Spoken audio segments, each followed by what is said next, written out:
Salut à tous et bienvenue pour un nouvel épisode des Actus F1 de la semaine, votre rendez-vous hebdomadaire pour avoir toutes les news sur la Formule 1, semaine faite de rumeurs et d'officialisation. Il y a pas mal de trucs intéressants à raconter.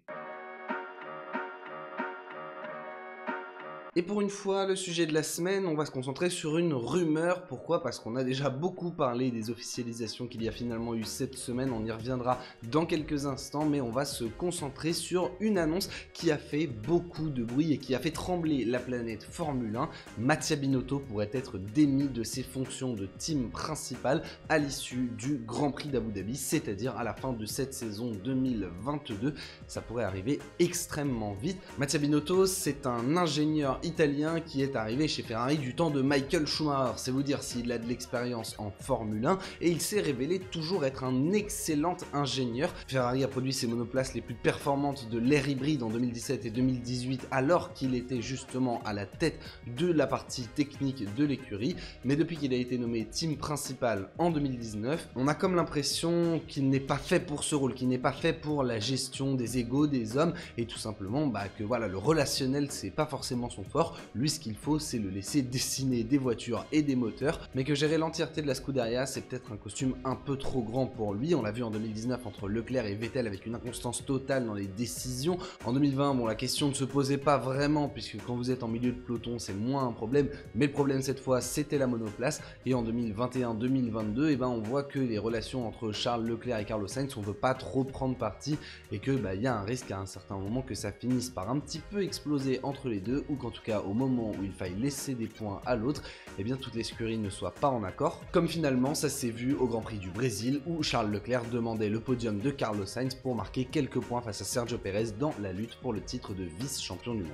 En 2022, en effet, Ferrari voulait revenir aux avant-postes et avait probablement la monoplace pour se battre pour le titre, en tout cas sur une majeure partie de la saison et sur bien plus longtemps que cela n'a été le cas finalement en 2022. Cependant, l'écurie a craqué, il y a eu beaucoup trop d'erreurs, et une erreur de l'équipe, une erreur de stratégie revient un petit peu en tête, au-delà bien sûr par exemple de Monaco qui a été un coup dur terrible, mais celle qui a semblé rompre un petit peu l'équilibre de la Scuderia, c'est le Grand Prix de Grande-Bretagne cette année, où l'on n'a pas arrêté Charles Leclerc pendant la voiture de sécurité, offrant la victoire à Carlos Sainz, mais la faisant perdre au Monégasque qui chutait même en 4e position. Et d'après l'équipe, depuis ce moment-là, Mattia Binotto et Charles Leclerc ne s'adressent plus la parole. On se souvient d'une image où Binotto était en train un petit peu de réprimander Charles Leclerc dans le paddock, ça n'avait pas du tout plu au Monégasque, qui clairement ce jour-là sait qu'il aurait dû remporter la course. Les informations donc d'un départ de Mattia Binotto ont été révélées par la Gazzetta dello Sport, très important média italien, qui parlait bien d'un départ de l'italien de la Scuderia et non pas d'un changement de poste ou d'un retour à un poste plus technique. On parlait clairement d'une fin de l'aventure entre Binotto et Ferrari. Et par qui pourrait-il donc être remplacé? C'est là que ça nous met le sourire, c'est que la piste principale qui a émergé est celle de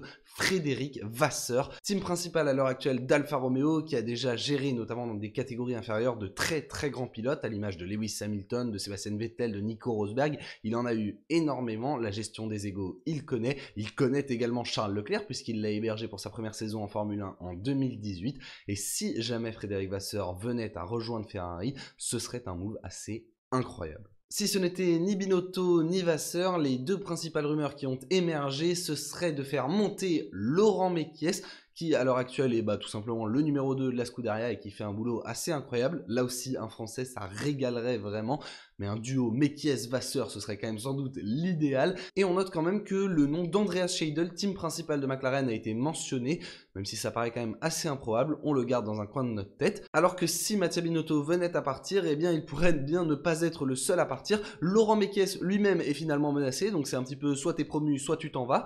On verra ce que cela va donner, peut-être que finalement ça va se tasser un petit peu, il va conserver son poste.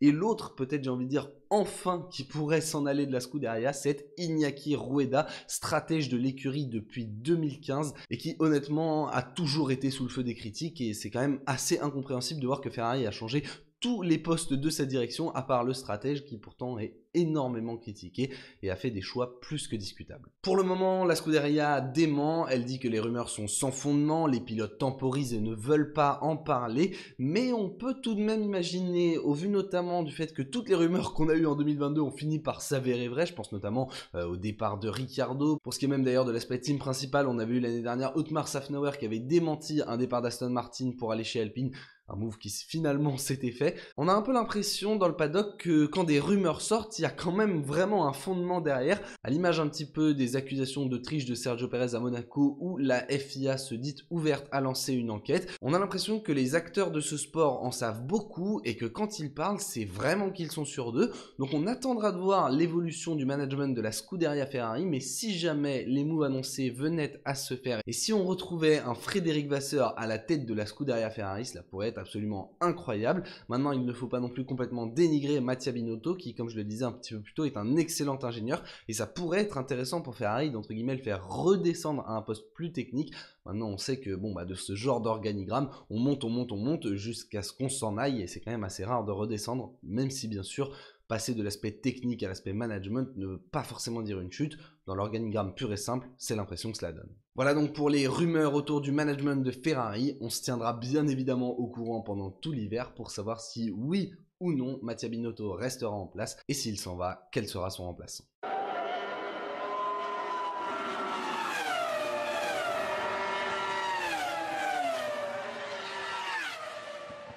300 à l'heure, on va aller plus vite sur le reste des actualités F1 de cette semaine, notamment parce que ce sont des officialisations très importantes, mais dont on a déjà parlé. Nico Hülkenberg sera pilote AS F1 Team, ou plutôt monogramme AS F1 Team, ça a son importance en 2023. À 35 ans, l'Allemand fait son retour en Formule 1 et va se retrouver aux côtés de Kevin Magnussen, alors même qu'on sait que la relation entre les deux a souvent été assez tumultueuse, il y avait eu quelques petites embrouilles et quelques mots d'oiseau.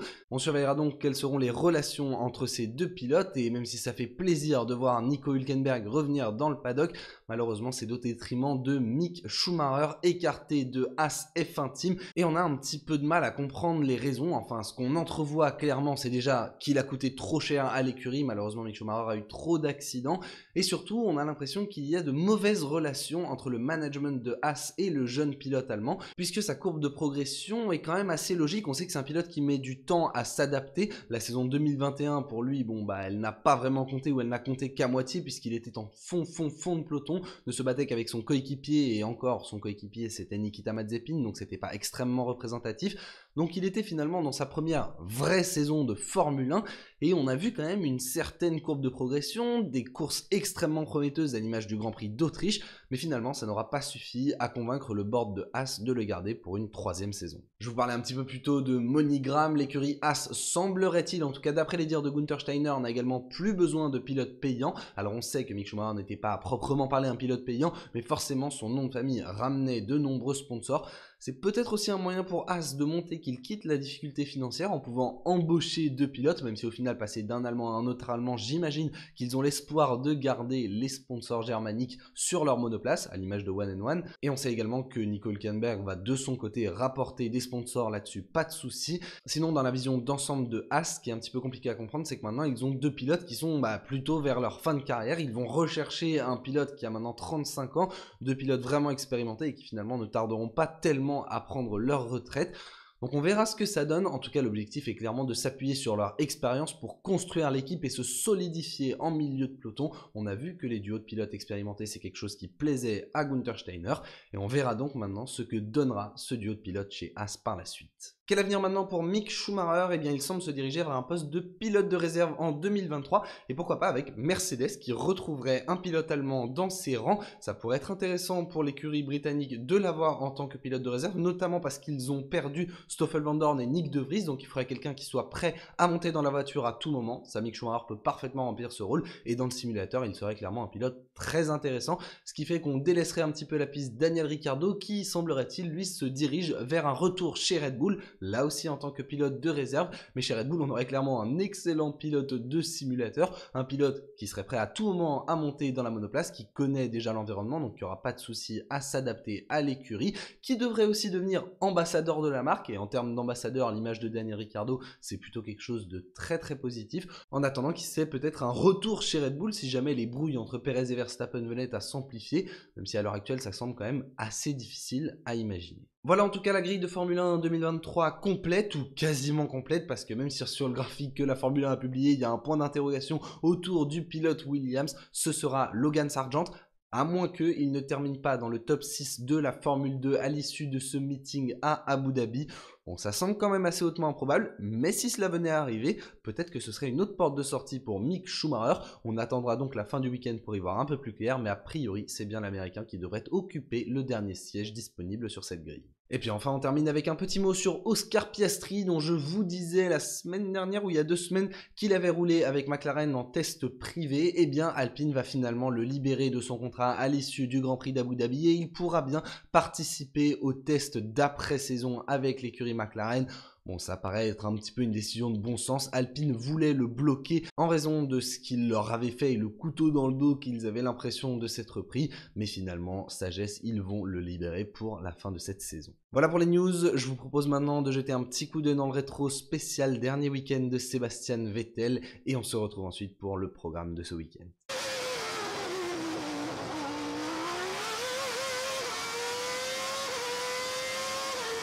Et oui, ce week-end, c'est le dernier Grand Prix d'une légende, d'une idole, de mon idole personnellement. Sébastien Vettel prendra sa retraite à l'issue du Grand Prix d'Abu Dhabi, sur le circuit même où il était allé chercher son premier titre en Formule 1 en 2010. Et oui, ça commence déjà à remonter. Et on va se servir de quelques chiffres pour revenir un petit peu sur sa carrière en Formule 1, parce que sa carrière, forcément, vous la connaissez, on en a beaucoup parlé, j'ai fait des vidéos dessus, il y a tellement d'anecdotes à raconter, mais c'est aussi intéressant au moment du départ d'un pilote de se poser la question de sa place dans l'histoire de ce sport. On y va en quelques chiffres. Déjà, le premier chiffre, c'est le nombre de Grands Prix disputés et Sébastien Vettel est à la 7e position à ce classement puisqu'il s'élancera ce dimanche pour son 299e Grand Prix en Formule 1. À ça des 300, ou plutôt à un nuage de fumée des 300. Bahreïn 2016, oui, on s'en souvient, ça ne compte pas comme un départ en Grand Prix pour Sébastien Vettel puisque le moteur Ferrari avait explosé dans le tour de formation. Pas de chance. On ne s'arrêtera donc pas sur un nombre rond, à noter que le record est à l'heure actuelle détenu par Fernando Alonso avec 355 Grands Prix. Ce qui est très inquiétant, c'est que Fernando Alonso a encore un contrat pour plusieurs années. Il va démolir les 400. En revanche, c'est bien la seule statistique où Fernando Alonso est devant Sébastien Vettel. Tac, petit taquet pour l'Espagnol. Oui, bon bah désolé, mais Sébastien Vettel, dans le duel exceptionnel qu'il a eu avec Fernando Alonso, on note le casque incroyable du pilote espagnol pour ce week-end. C'est un hommage très inattendu et vraiment bienvenu. Mais bon voilà, il faut être honnête, dans leurs années Red Bull pour Vettel et Ferrari pour Alonso, eh bien le duel a toujours tourné à l'avantage du pilote allemand. 4 titres de champion du monde, 53 victoires dans sa carrière en Formule 1. Ça en fait tout simplement le 3e ou 4e meilleur pilote de l'histoire. On laisse Hamilton et Schumacher tout en haut, avec chacun 7 titres de champion du monde, 91 et 103 victoires en Formule 1.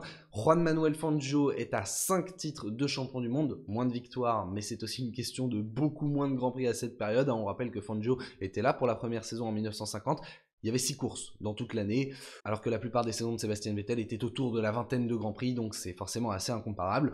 En revanche, derrière, eh bien, Vettel vient se classer 4e de ce classement. Égalité au nombre de titres avec Alain Prost, 4 chacun. Égalité quasiment au nombre de victoires, mais à l'avantage du pilote allemand, 53 victoires contre 51 à Alain Prost. Voilà, en termes de palmarès, c'est un pilote du niveau d'Ayrton Senna ou d'Alain Prost. On note aussi les 122 podiums et 57 pole positions. Il est respectivement 3e et 4e dans ces deux classements, battu uniquement par Schumacher, Hamilton et Ayrton Senna pour ce qui est des pole positions. Au moment de prendre sa retraite, Sébastien Vettel semble finalement faire l'unanimité, lui qui a été détesté alors qu'il était dominant, beaucoup critiqué alors qu'il n'a pas réussi à aller gagner un titre avec Ferrari. La sagesse de l'homme semble finalement prendre le dessus et c'est l'un des pilotes, si ce n'est le pilote le plus apprécié du plateau à l'heure actuelle au moment de prendre sa retraite. Mais il est quand même important de ne pas oublier qu'à son prime, au moment où il a été le meilleur, Sébastien Vettel était clairement l'un des meilleurs de l'histoire. D'ailleurs, chacun aura son avis sur la question.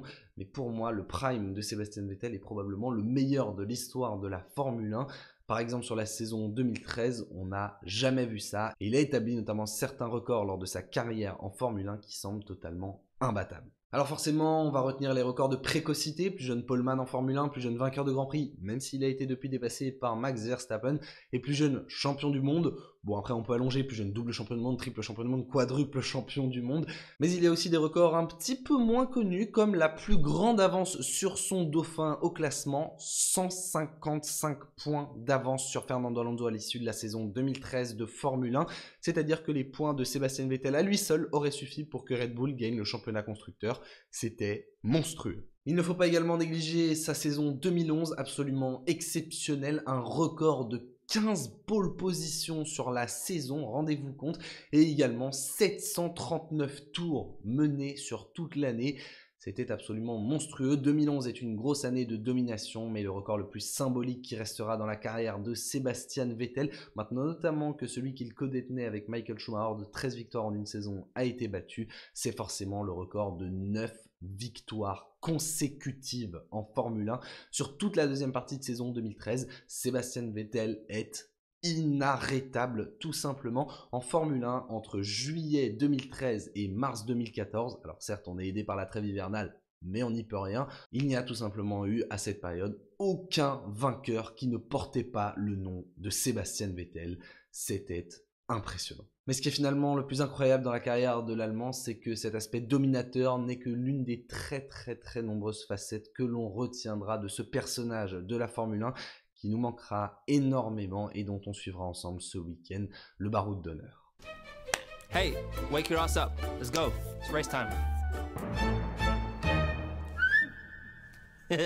Le programme de ce week-end, et vous vous en doutez forcément pour la dernière course de Sébastien Vettel, on va enfin se retrouver en live, ça m'avait vraiment manqué. On se retrouve en direct sur cette chaîne YouTube pour suivre le Grand Prix d'Abu Dhabi ce dimanche à partir de 13h45. Vraiment hâte de vous y retrouver. On ira bien sûr verser nos larmes ensemble, ne vous inquiétez pas.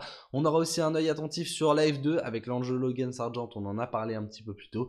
Et ça promet d'être un week-end riche en enseignements, mais surtout en émotions. Sur ce, bien écoutez, merci à tous d'avoir regardé cette vidéo, j'espère qu'elle vous aura plu. N'hésitez pas à vous abonner à cette chaîne pour être informé des prochains épisodes. On se retrouve forcément la semaine prochaine pour la suite des actus F1, mais surtout activez les notifications pour être informé des prochains lives, puisque comme je vous le disais, on se retrouvera en direct ce week-end sur cette chaîne YouTube. Vraiment hâte de vous y retrouver, et d'ici là, le plus important, c'est que vous vous portiez bien. Et sur ce, moi je vous dis à la prochaine. Ciao, ciao!